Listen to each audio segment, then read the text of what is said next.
অন্যায়ের হাত থেকে, জালিমের হাত থেকে মানুষকে মুক্ত। এটা তো আমাদের ব্লাড। করবো না করবো না? হ্যাঁ, আপনারা কি করবেন? সাথ দেবেন না বিরোধী করবেন? দুটি আপনাদের ইচ্ছা। বিরোধী করলে জাহান্নাম, সাথ দিলে জান্নাত। কারো সন্দেহ আছে? ন্যায়ের পক্ষে সাথ দিলে জাহান্নাম যায় না জান্নাত যায়? আর ন্যায়ের বিরোধী করলে? সহজ হিসাব। কে মানবে না মানবে? তুমি তো মানো না। আমার পঞ্চায়েতের তেরপোল ঝাড়া বন্ধ হয়ে যাবে। ওই যে রাস্তা 6 ফুট করার টাকা ঝেড়ে খায়, খাওয়া বন্ধ হয়ে যাবে। এই মোহাম্মদ রসুল যা বলছে সত্য, তাও সাথ দেয় না কেন? মোহাম্মদ দিয়ে গেলে দুর্নীতি হবে না। আজকে আবু জেহেলের চালাগুলো জানে আব্বাস সিদ্দিকী নবীর গোলাম যা বলছে সত্য, তাও আসবে না কেন? দুর্নীতি বন্ধ হয়ে যাবে। কিন্তু তোমরা কি আবু জেহেলের চালাদের দলে নাকি? তা তোমরা তো ফিরে আসো।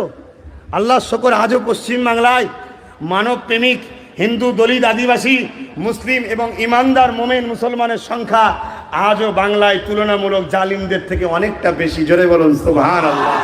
শুধু জালিমদের হাতে রাজ শক্তি আছে, তাই রাজ শক্তিতে ওনারা প্রশাসন বন্ধুদের উপরে জুলুম করে আমাদের উপরে জুলুম করাচ্ছে। কথা বুঝে আসছে? ওটাও খুব শিগগিরই কেড়ে নিতে হবে। কেড়ে নিয়ে আর নতুন করে কোনো জালিমের হাতে দিলে হবে না।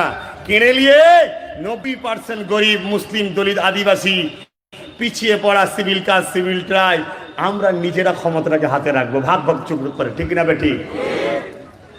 তাহলে বলুন, আল্লাহ নবী দিন দুনিয়ার বাদশা হাবিবুল্লাহ জনাবে মোহাম্মদ রাসূলুল্লাহ সাল্লাল্লাহু আলাইহি ওয়াসাল্লাম, তিনি অন্যায়ের প্রতিবাদ করতে বলেছে, ন্যায়কে প্রতিষ্ঠিত করতে বলেছে। তাহলে আজকে আমার ছেলে হোক যাই হোক করে বড় লোক হয়ে গেছে, আপনি গরিবের কষ্ট কি বুঝবে? ওই ভ্যানওয়ালার কষ্ট কি বুঝবে? করোনায় তো লকডাউন করে বসেছিল।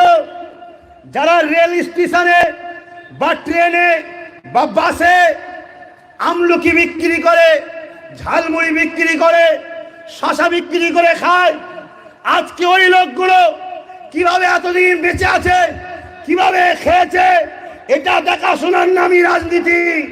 কোন ধর্মীয় অনুষ্ঠানে 50,000, ক্লাবে 1 লাখ, কোন ইসালে সাহেবে পয়সা দেওয়ার নাম রাজনীতি নয়। রাজনীতির নাম হলো জনগণকে শিক্ষার ব্যবস্থা করে দেওয়া, জনগণের সুস্থ স্বাস্থ্যের জন্য স্বাস্থ্য চিকিৎসার ব্যবস্থা করা, জনগণের কর্মসংস্থান করে দেওয়া, জনগণকে দুর্নীতি মুক্ত করে শান্তির সমাজ করে দেওয়া, দুষ্কৃতীদের হাত থেকে জনগণকে নিরাপদ হচ্ছে আলাদা। নবী দিবসে 50,000 দাও, অমুক ধর্মস্থানে 50,000 দাও, অমুক স্থানে 50,000 দাও, অমুক ক্লাবে 50,000 দাও। আরে পাবলিকের টাকা এইভাবে নয় ছয় করার অধিকার তোমার নাই। ঠিক না বেঠিক? এর প্রতিবাদ যদি না করো, কিয়ামতের ময়দানে জাহান্নামে যেতে হবে। কোন মুফতি যদি আমার ফতোয়াকে কেটে দিতে পারে, তার বাকি জীবনটা তার গোলামি করব। আসো দেখি ফতোয়া কেটে দাও, বা লিখিত পাঠা আমার বাড়িতে যে ফতোয়া আপনি ভুল দিয়েছেন। শুনছেন না শোনেননি? আল্লাহ রসুল বললেন, শোনো, মন দিয়ে শোনো যুবকরা, দাদাগিরি, রক্তের গরম সব ঠান্ডা হয়ে যাবে। ফেরাউন ঠান্ডা হয়ে গেছে, নমরুদ ঠান্ডা হয়ে গেছে, বুদ্ধদেবের ধুতি খুলে চলে যাচ্ছে, কেউ পড়াবার লোক আর নেই, সব ঠান্ডা আল্লাহ করছে। তোমরা কি করবে? অতএব একেও আল্লাহ ঠান্ডা করবে। তোমরা হাওয়া দিতে যাবে, খোদা তোমাদের ঘরে ঠান্ডা করে দেবে। শুনছো? আল্লাহ রসুল বলছে, অন্যায় দেখলে হাত দিয়ে প্রতিরোধ করো। সাহাবারা বললেন, যদি হুজুর হাত দিয়ে করতে না পারি, কমজোর যদি হয়, রসুল বললেন মুখ দিয়ে করো। হুজুর মুখ দিয়ে যদি করার মতো ক্ষমতা না থাকে, রসুল বললে অন্তর থেকে ঘৃণা করো। হুজুর যদি ঘৃণা না করতে পারে, আল্লাহ রসুল বলল তার মধ্যে ঈমান বলে কিচ্ছু নাই। বেঈমান কোনদিন জান্নাত যায়? এ যুবকরা, জান্নাত যায়? দাড়ি চিরেছিস, গুনাহ করেছিস, ঈমান থাকলে জান্নাত যাবি মাঝঝট খেয়ে। নামাজ কাজা করেছিস, গুনাহ করেছিস, ঈমান থাকলে একদিন না একদিন শাস্তি কেটে জাহান্নামে যাবে। আর অন্যায় দেখেছো, হাত দিয়ে প্রতিবাদ নেই, মুখ দিয়ে নেই, অন্তরে নেই, জান্নাত জীবনে যাওয়া যাবে? চুচুড়ার মসজিদে যারা তালা মারে, এটা ন্যায় করে না অন্যায় করে? এই টিএমসি সরকার চুচুড়া মসজিদে তালা মেরেছে। শুনছেন না শোনেননি? এই বাচ্চা চিল্লে খুলেছে, তখনও আমাকে পুলিশ দিয়ে আমার ছেলেদেরকে ঠেট গিয়েছিল। কথা বুঝে আসছে না? নাই। কিন্তু আমরা জানের থেকে বেশি আমার আল্লাহর ঘর, রসুলের ঘরকে পছন্দ করি। জোরে বলুন সুবহানাল্লাহ। ভাই কেন ভাই আপনারা এত জান দিয়ে আল্লাহ আল্লাহ রসুলকে ভালোবাসেন? কেন কেন ভালোবাসি? জানটা দিয়েছেন যিনি, তিনিই নেবেন। তিনার জন্য যদি দিই, একটা পুরস্কার দেবে, চিরশান্তির জান্নাত। জোরে বলুন সুবহানাল্লাহ। আর জানটা দিয়েছে তিনি, আর চালাচ্ছে তিনার দুশমনদের পিছনে। শুনছেন না? আবার তিনি নেবে, কিন্তু পুরস্কার হিসাবে জান্নাত দেবেন, এবার জাহান্নাম দেবে। শুনছেন? যদি জানতাম আছিড়ে উছিড়ে টাটা বিল্লা হয়ে গেছে, তার একটা ব্যাপার ছিল, দুনিয়ায় কমসে কম মজা করেলে। সে আছিড়ে উছিড়ে কি প্রধান হতে পারে না, কথা বুঝছেন না? আছিড়ে উছিড়ে উঠতে পারছেন না, কি করে উঠবি? যাদের মন নোংরা তাদের পিছনে দাঁড়িয়ে কোনো উঠা যায় না। কষ্ট হচ্ছে? দোয়া করে দিন। আর একটু বলবো, কিন্তু আমি যতক্ষণ বলবো ততক্ষণ তো অন্যায়ের বিরুদ্ধে। কষ্ট হচ্ছে না তো? কষ্ট হচ্ছে না তো? ভাইয়েরা আমার, তাহলে অন্যায় দেখলে হাত দিয়ে প্রতিরোধ করতে হবে, ঠিক না বেঠিক? গণতান্ত্রিক দেশ, আইনকে হাতে লিয়া যাবে, তাই হাত তুলবো না। দ্বিতীয় নম্বর, অন্যায় দেখলে মুখ দিয়ে প্রতিরোধ, এটা করতে পারি না। তারপরেও যদি মনে হয় যে না, আমাকে মিথ্যা মামলা দিয়ে জব্দ করবে, আমি কমজোর পাচ্ছি না, তাহলে কমসে কম এখানে ঘৃণা করতে হবে তো নাকি? যদি এই ঘৃণাটাও না থাকে, ঈমান নেই। আর ঈমান যার নেই সে কোথায়? জাহান্নাম। আমার বাপের কথা বললাম, গল্প করছি? শুধরে যাও। আর এখানে যাকে ঘৃণা করবে, ঠিক সময়ে সুইচটা তার বিরুদ্ধেই দেবে, ঠিক না বেটি? যে তাকে আর কমসে কম শক্তিতে আনবো না। দিদি বলেন কেন? আপনি আমাকে শক্তি দিলেন, নেতা বানালেন, আমি ক্ষমতার জোরে মসজিদ ভাঙলাম, আমি মসজিদ ভেঙে জাহান্নামী, আপনি আমায় জিতিয়েছেন। আপনি কি জান্নাতি? কি গো ভাই, হবে মনে হচ্ছে লাইন কিছু আছে জান্নাত যাবা? তাহলে কত অন্যায় করেছো যুবকরা, যা হয়েছে। হযরতে আলী হুজুর বলছে, যে পরিমাণ অন্যায় করেছো ওই পরিমাণ নেকি করো। তাহলে যেভাবে তুমি জালিমদের জিতিয়েছো, ওইভাবে একবার আওলাদে রসুলকে জিতাতে হবে। পারবে? কথা খারাপ লাগছে? হ্যাঁ, লাগতে পারে বাপ। যদি লাগে, এবারে আমার আল্লাহ কবরে গেলে বুঝাবে, চিন্তা করুন। আজকে আল্লাহ রসুল বললেন নারীদেরকে ভালোবাসো। নারীদের বিষয়ে একটু বলছি, অসুবিধা আছে? যুবকরা, অসুবিধা আছে? তোমরাও তো কারো না কারো ভাই, তোমরাও তো কারো না কারো বেটি, এই বাপ।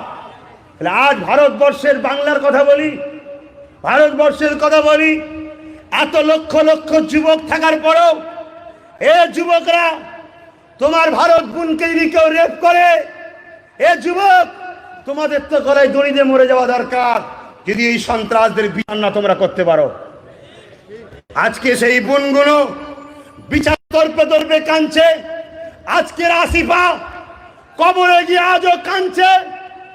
হে ভারতবর্ষের লক্ষ লক্ষ কোটি কোটি যুব ভাইয়েরা, তোমরা এত জন যুবক থাকার পরেও তোমার 7 বছরের একটা বোনকে কাশ্মীরের মধ্যে বিজেপি দাবিদার, বিজেপির লোকেরা, বিজেপি পার্টির লোকেরা, তাদের সাপোর্টাররা আজকে মন্দিরের মধ্যে আমাকে 7 দিন ধরে সিগারেটের ছেঁকা দিয়েছে, মদ খাইয়েছে, আমার শরীরটাকে লুচে লুচে খেয়েছে।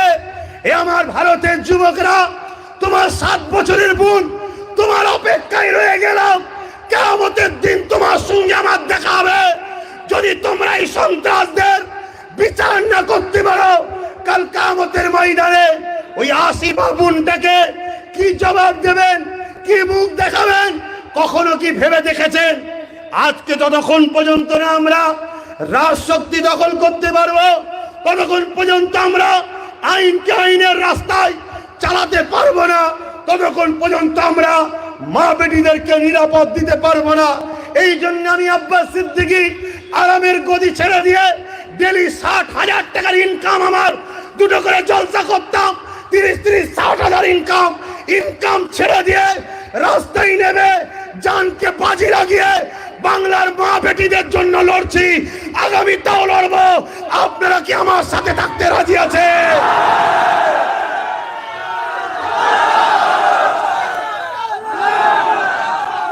ভাইয়েরা আমার, বড় ব্যথা নিয়ে আপনাদের কাছে বলছি, আমিও পারি আরো 10টা পীর সাহেবের মতো গদিতে বসে পীর মুরিদি করতে, আমিও পারি। আজ 2019-এর আগে আমার চলতো না তা নয়, তখন 4টে-5টা করে জলসা করতাম, একদিনে 1 লক্ষ টাকা করে ইনকাম করেছি। টাকার কথা আমি ভাবিনি।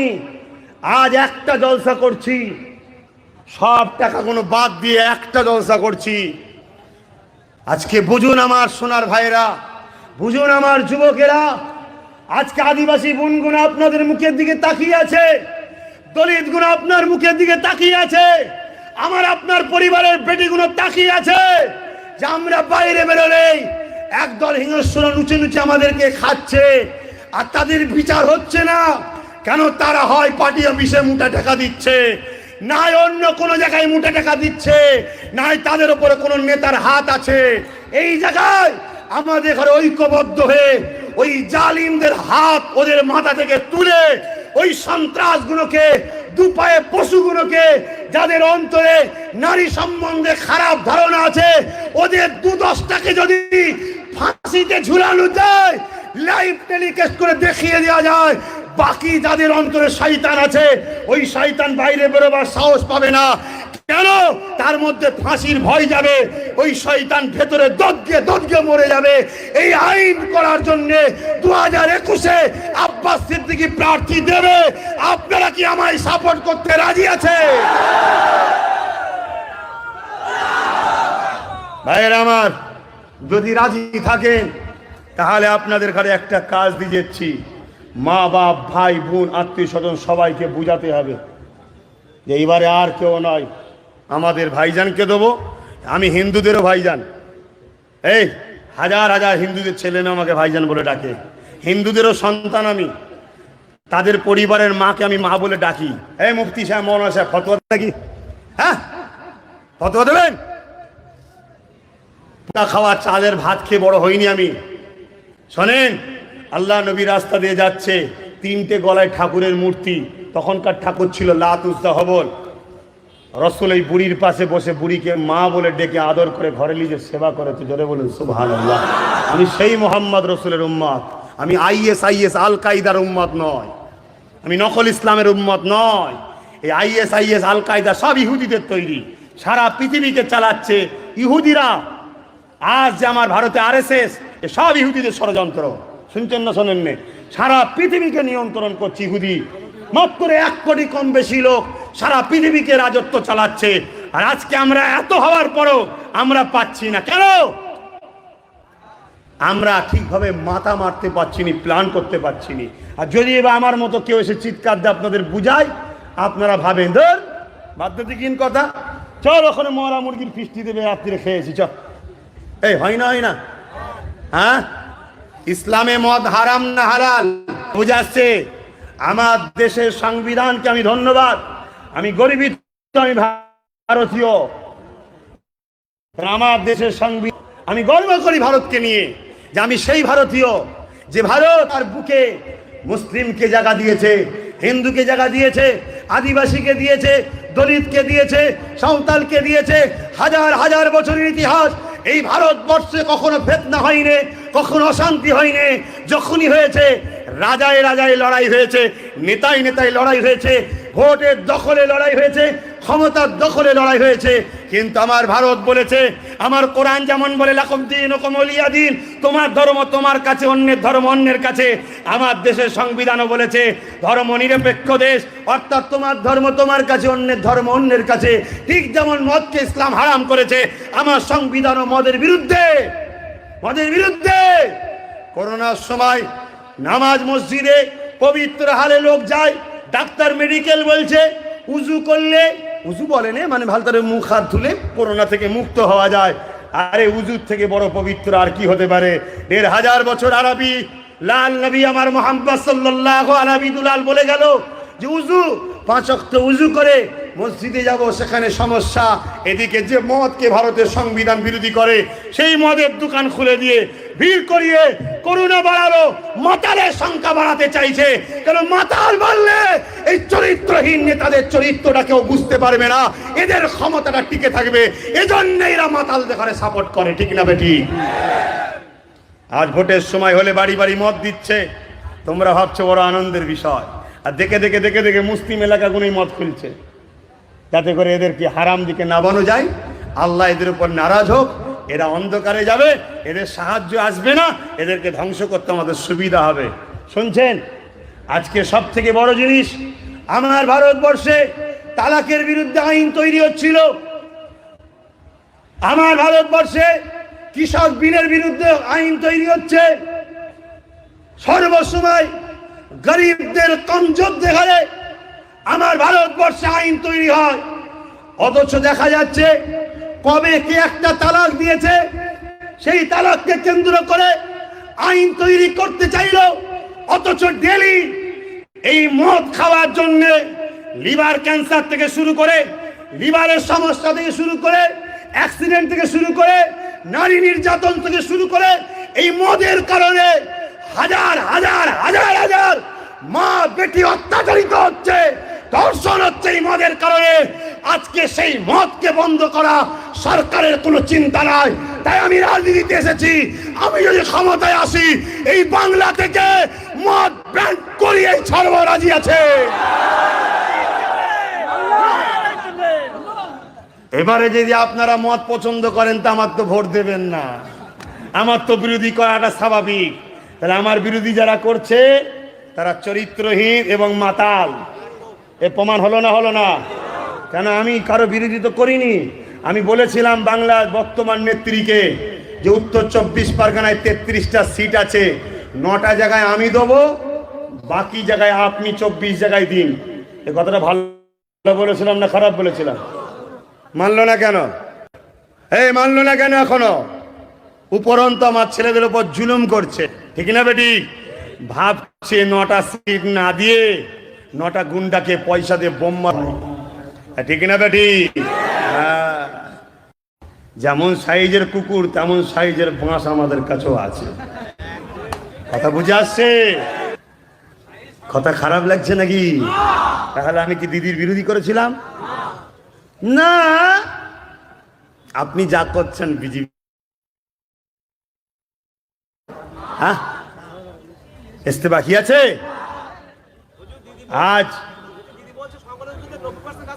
আজ অত্যাচার যারা করে তাদের পক্ষে শয়তান আছে, আর যাদের উপরে অত্যাচার হয় ওই মুসলিমদের পক্ষে আল্লাহ আছে। আপনারা কার পক্ষে থাকবেন?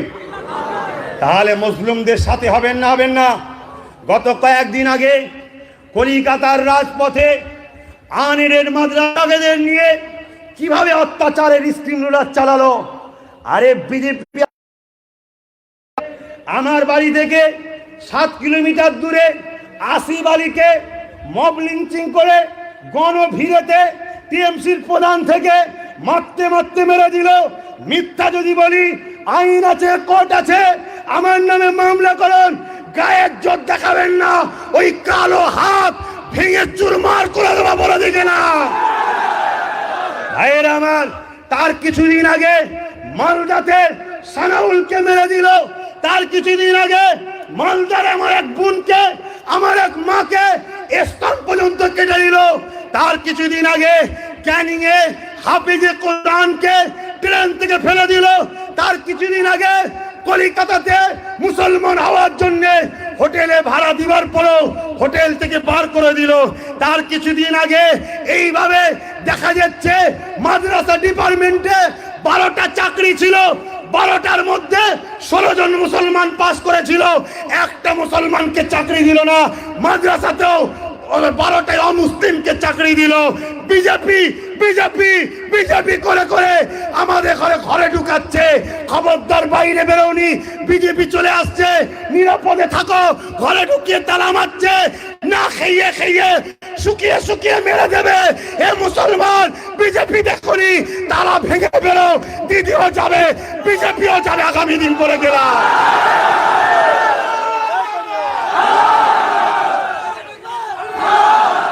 ভাইয়ের আমার, বোকা হবেন না, বোকা হবেন না। ভয় দেখাচ্ছে, বিজেপি আসছে, ঘরে ঢুক, ঘরে ঢুক, ঘরে ঢুক। ঘরে ঢুকিয়ে তালা মেরে দিচ্ছে।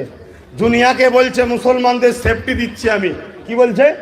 মুসলমানদের সেফটি দিচ্ছি। ওই ঘরের মধ্যে খাবার না খেতে খেয়ে, না খেতে পেয়ে মরছে।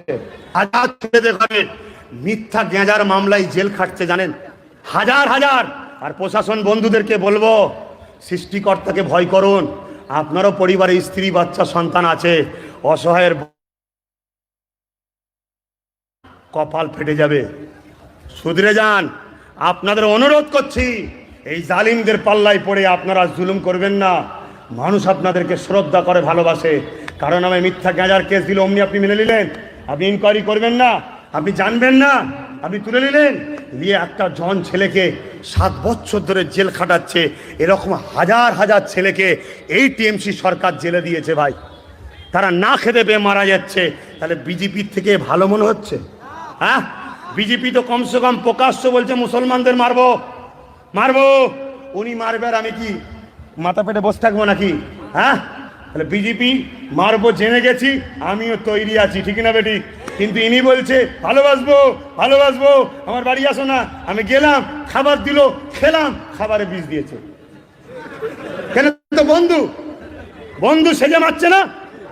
কত কষ্ট হচ্ছে নাকি? দেখেন ভাই, ভালোবাসার স্বার্থে বাঁচাতে চেষ্টা করছি। পছন্দ না হয়, পুরো চারিদিকে দরজা ফাঁকা, কোনো দরজা নেই। কাউকে আমি জোর করে ধরে আনিনি, কাউকে ফোন করে এনেছি, কাউকে জোর করে এনেছি। দরজা খোলা আছে, কিন্তু বলার অধিকার আমার আছে। তুমি আমার ভাই নয়, আমাকে পছন্দ নাও করতে পারো। যে 2,500 ছেলে মেয়ের ওপরে কলিকাতার রাজপথে 9 বছর ধরে বঞ্চনার শিকার হচ্ছে, তাদের উপরে কলিকাতায় রাজ্য সরকার জোর করে প্রশাসন এবং আনদেশে গুন্ডা বাহিনী নামিয়ে শিক্ষক শিক্ষিকা গুরু সমতুল্য তাদের উপরে যে অত্যাচার করলো, তাদের উপরে জুলুম স্টিমার চালালো, জুলুমের অত্যাচার করলো। 9 বছর ধরে তাদেরকে বঞ্চনা করা হচ্ছে। এই বলছে দেবো, এই বলছে দেবো, এই বলছে দেবো। কতবার অনুষ্ঠানে বসেছে, বিভিন্ন লোক পাঠিয়ে, কখনো কখনো অনেক মোল্লা মলি সাহেবকেও পাঠিয়ে গায়ে মাথায় হাত তুলিয়ে ওই আনএসের শিক্ষক শিক্ষিকাগুলোকে তুলে দিয়েছে। 9 বছর ধরে তিনারা ফ্রিতে শিক্ষা দিয়ে আসছে। আজকে তাদের লাইফ নষ্ট হয়ে গেল, তাদের ভবিষ্যৎ নষ্ট হয়ে গেল। অনেকের বিবাহের কথা ছিল, চাকরি পেলে বিবাহ হবে, চাকরি পেল না। বেকার যুবকের বিবাহটা ভেঙে গেল, তার সংসারটা মিটিয়ে দিল। 40,000 ছাত্র ছাত্রী যারা আমাদের ভবিষ্যৎ তৈরি হবে, তাদেরকেও নিয়ে খেলা করা হলো। পাশের স্কুল মিড ডে মিল পাচ্ছে, আমের শিক্ষক শিক্ষিকারা বাচ্চারা তারা বেতন পাইনে, মিড ডে মিল পাইনে। এই যে বঞ্চনা, এই যে অপদার্থপনা, এই যে বিশ্বাসঘাতকতা, যে সরকার শিক্ষক শিক্ষিকা বাচ্চাদের শিক্ষা ছাত্রদেরকে ঠকাতে পারে, ওই সরকারে মুসলমান তোমাদেরকে ঠকাতে পারে না, পারে না, জোরে বলো, পারে না, পারে না। কিভাবে ঠকাচ্ছে শুনে রেখে দাও, ভালো করে মাথায় ঢুকিয়ে নাও। কুরবানির পশু জবাই দেখেছো?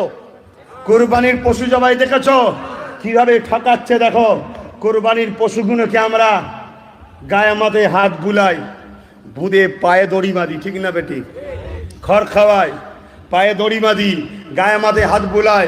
গরু মনে করে আমার আপন, জমিনে শুইয়ে দিই। শুইয়ে দিবার পরে কি করা হয়? মৌলানা সাহেব দিয়ে জবাই করা হয়, ঠিক না বেটি? আর যখন গরু বাঁধা হয় বা পশু বাঁধা হয়, তখন কি মৌলানা পাশে থাকে? আড়ালে থাকে, ছুরি নুকিয়ে রাখে। কেন? যদি গরু বুঝতে পেরে যায় তাহলে লাথি মারবে। অলরেডি আমাদের ঘরে তো গরু বলেছে এই সরকার, যে গরু দুধ দেয় সে গরু তোষণ করবো, শোনেন না? কি গো শুনেছেন? শুনেছেন না শুনেন? কারা কারা শুনেছেন একটু হাত তুলে দিন। আরে বাবা, সব তো শুনে বসে আছে। যারা এখনো শোনেন একটু শোনাবেন। কথা বুঝছেন না? তাহলে ইনি কি করছে? পশুকে গায়ে মাথায় হাত বুলিয়ে আপন সেজে পায়ে হাতে দড়ি বাঁধছে। কেন দড়ি বাঁধছে? কেন পশু হলো শক্তিশালী, ওকে না বাঁধলে জবাই করা, এই মোল্লাকে না বাঁধলেও জবাই করা যাবে না। মলি সাহেব সাইডে আছে, ইনি পাহাড় বেঁধে শোয়াচ্ছে, 21-এ মলি সাহেব ঢুকে জবাই করবে। শুনছেন না শোনেননি? মলি সাহেব বুঝতে পারছেন তো নাকি? যার ভয়টা আমাদেরকে দেখাচ্ছে, তিনি 21-এ আসবে আমাদেরকে জবাই করতে। আর কোনোদিন পারবে না যদি আমাদের হাত পা খোলা থাকে। পারবে? আরে 313 জন মিলে 1000-কে দেখিয়ে দিয়েছি। কি মাত্র 30,000 চীনা 15 লক্ষ জালিমকে আমরা দেখিয়ে দিয়েছি। 30,000 মাত্র। এক কথা বুঝছেন না? বলছেন এক আব্বাস সিদ্দিকী পুরো বাংলা কাঁপিয়ে রেখেছে। এতগুলো আব্বাস সিদ্দিকী যদি হয়ে যায় কেমন হবে? হবে না আব্বাস সিদ্দিকী? কারা কারা হবে রাজি আছো? নারে তাকবীর, নারে তাকবীর। ভারতবর্ষ, ভারতবর্ষ, ভারতবর্ষের সংবিধান, ভারতবর্ষের সংবিধান। নারে তাকবীর। কথা মাথায় ঢুকছে না? ঢোকে নে? কি গো, আলেমুল আমাদের কোনো অসুবিধা হচ্ছে না তো? ফতোয়াই কোনো জায়গায় আটকাচ্ছে না তো? যে আপনি যা করছেন 2,500 আমাদের গেল, ওই 2,500টাই সবচেয়ে বড় কবর আমাদের খুঁড়েছে, জানেন? ওই 2,500 কিন্তু হিন্দু মুসলমানের ডিভাইড হচ্ছে 2,500-এ। হ্যাঁ আমার ইমাম ভাই, মাফ করবেন আমাকে, আমি আপনার বিরুদ্ধে নয়, চোখে চোখে গিয়ে কথা বলতে শিখুন। 2,500 কিসের দিচ্ছেন? ওই দিন জিজ্ঞেস করাটা দরকার ছিল। আপনি ওটা আগে প্রকাশ করুন, 2,500টা কিসের দিচ্ছে? অমনি একদম লাইন। কিসের দিচ্ছেন জিজ্ঞেস করা দরকার ছিল। যদি ওই দিন বলে দিত, হিন্দু ভাই, দলিত ভাই, আদিবাসী ভাই, ভুল বুঝুনি, 2,500 টাকাটা মুসলমানদের বাবা কালীর টাকা ওয়াকাফ সম্পত্তি থেকে দেওয়া হচ্ছে, তাহলে ফেতনাটা হতো ভাই। তা বললো না, 2,500 দেওয়া হলো ইমামদের। অপরদিকে বিশিষ্ট কিছু ধর্মের মানুষকে 12,200 করে মাইনে দিচ্ছে। এটা কিন্তু ইমাম সাহেবরা খোঁজ রাখেনি, এটা ইমামদের খোঁজ নেই। 2,500 পেয়ে তার কোনো দিকে তাকায়নি, মাথা গুজে সুজা ঘরে। কচির মা কোনো চিন্তা নেই, শাড়ি নতুন হবে ঈদে, এবারে 2,500 পেয়ে গেছে। আমি আপনার বিরুদ্ধে নই ইমাম সাহেব, আপনি আমার সমাজের সম্মানীয় ব্যক্তি, কিন্তু আপনার 2,500 এই বাংলার লক্ষ লক্ষ বেটির রেপ করাবে। আপনার 2,500 এই বাংলার লক্ষ লক্ষ ঘরে আগুন ধরাবে।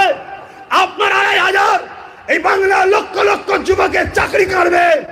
আপনার 2,500 এই বাংলার হাজারো কোটি, লক্ষ হাজার কোটি টাকা বেকার গরিব ছেলেদেরকে পড়ানো বাদ দিয়ে ওটার রাজনীতির লোকেদের লুটার রাস্তা খুলে দিচ্ছে। অতএব আল্লাহর রাস্তে বলছি, আপনার সংসারের জন্য মাইনের প্রয়োজন আছে। একটা বার আব্বাস সিদ্দিকীর হয়ে আওয়াজ তুলুন। সত্যের পক্ষে আব্বাস সিদ্দিকী যে লড়ছে, সত্যের হয়ে আওয়াজ তুলুন। ন্যায়ের আওয়াজ তুলুন, মিথ্যার বিরুদ্ধে আওয়াজ তুলুন। আজই আসুন, প্রকাশ্য না আসতে পারেন, গোপনে কাজ করুন, নামটা এন্ট্রি করে রাখুন। যদি ক্ষমতায় আসি, আপনার বাপ দাদা যে টাকা রেখে গেছে ওয়াকফ সম্পত্তি, ওই সম্পত্তি থেকে ভাতা মানে ভিক্ষা, ভিক্ষা দেবো না। আমি আব্বাস সিদ্দিকী মাইনে চালু করে দেখিয়ে দেবো, কথা দিয়ে গেলাম। ইমামরা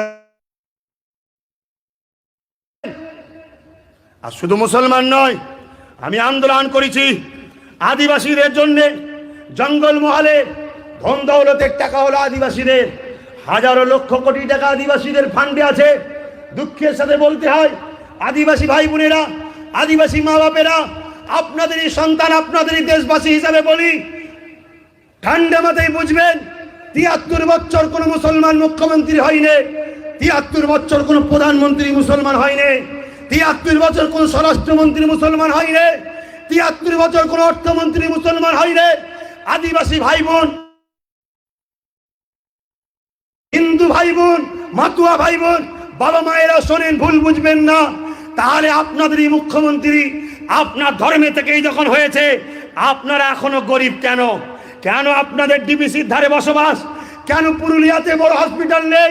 কেন পুরুলিয়াতে কলেজ নেই, কেন পুরুলিয়াতে বিশ্ববিদ্যালয় নেই, কেন বাঁকুড়াতে স্বাস্থ্য শিবির নেই, কেন জল জঙ্গলের অধিকার আদিবাসীরা পাবে না? তাই আমি আব্বাস সিদ্দিকী একজন ইমানদার হিসাবে আল্লাহর সৃষ্টিকে ভালোবাসলে আল্লাহ খুশি হয়। তাই আদিবাসী দলিতদের ঘরেও জল জঙ্গলের অধিকারটা পাইয়ে দিবার জন্য 2021-এ আব্বাস সিদ্দিকী রাজনীতিতে আসছে। আমি আদিবাসীদের পাশে আছি, এতে আপনাদের কোনো অসুবিধা আছে?